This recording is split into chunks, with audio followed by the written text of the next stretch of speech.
Yep, salut, c'est Katon.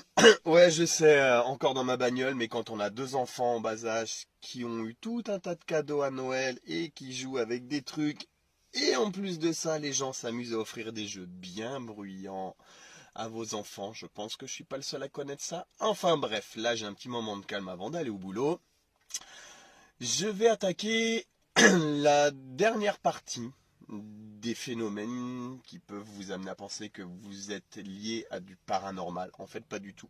La vidéo va être un petit peu plus longue que les autres, tout simplement parce que je vais aborder plusieurs petits sujets. Donc, le premier sujet, je dirais principal, ça va être les gens qui vont nous dire qu'ils entendent des voix chez eux. Alors c'est simple, il arrive, enfin tout dépend des régions en fait, que bien souvent ce soit tout simplement des volatiles qui arrivent à rentrer dans le grenier. Ça peut même être une chouette. Et c'est vrai que ça peut faire des bruits très très étranges, surtout la nuit. Voilà, ça fait un genre de... Oui, je fais bien, hein. Donc voilà, et ça peut faire peur aux gens. Vous pouvez aussi entendre des grattements. Les gens disent j'entends gratter, je suis allé dans le grenier, j'ai pas de crotte de souris. Alors, à savoir que les rongeurs peuvent aussi passer sous la laine de verre et ne pas arriver à en sortir. Il peut arriver aussi que quand ils passent sous la laine de verre, ils finissent par en mourir.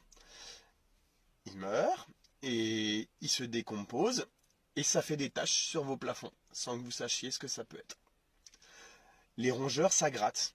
Donc, pareil, vous pouvez entendre des grattements. Ça peut descendre dans les murs, je l'ai déjà évoqué. Vous pouvez aussi avoir des chauves-souris, c'est tout bête, mais vous pouvez avoir une chauve-souris par exemple qui va rentrer dans votre grenier. Elle va pas forcément faire de bruit, mais ça arrive, c'est possible qu'elle puisse se cogner. C'est un environnement qu'elle connaît pas, même si elle fait de l'écolocation, elle peut se cogner. Donc vous pouvez entendre cogner dans votre grenier la nuit, prendre peur. Ça peut être juste un volatile qui s'est cogné. Donc ça, c'est tous les bruits qui peuvent être amenés par des rongeurs, mais il peut y en avoir plein d'autres. Dans certaines régions, ça peut être des serpents, des choses comme ça, qui vont se mettre dans le grenier, c'est pareil, qui vont passer sous la laine de verre, et vous allez entendre un frottement et tout ça. Donc voilà, pensez déjà à regarder si jamais vous n'avez pas des crottes de souris et si vous trouvez des boules de poils, vous pouvez très bien voir ou avoir eu pas une chauve-souris, une chouette, quelque chose comme ça. La chouette hulotte qui va manger les rongeurs et qui va cracher des boules de poils. On va passer sur d'autres phénomènes. Vous pouvez avoir par exemple des gens des fois qui vont entendre des bruits très étranges dans les pièces. Ça peut faire, par exemple, des fois, ça peut faire comme si quelqu'un parlait avec une voix métallique. Ça peut tout simplement être l'air, si vous avez des volets roulants.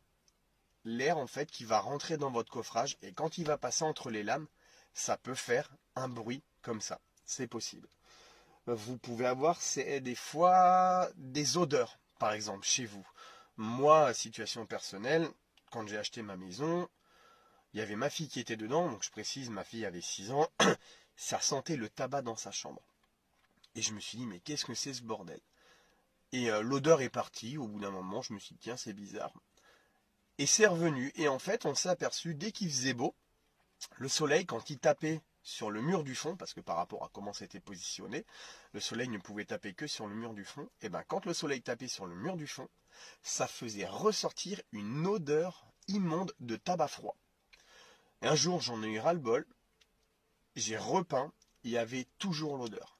La seule solution que j'ai eue, il a fallu que j'enlève la tapisserie, que je lessive le mur en dessous, que je remette de la tapisserie partout. Et depuis, j'ai plus l'odeur. Donc voilà, vous avez très certainement plein de petites choses comme ça chez vous qui peuvent vous faire penser que vous pouvez avoir des phénomènes paranormaux, mais pas du tout. Donc si vous avez des questions, surtout n'hésitez pas. Je serai là pour y répondre, il n'y a pas de problème.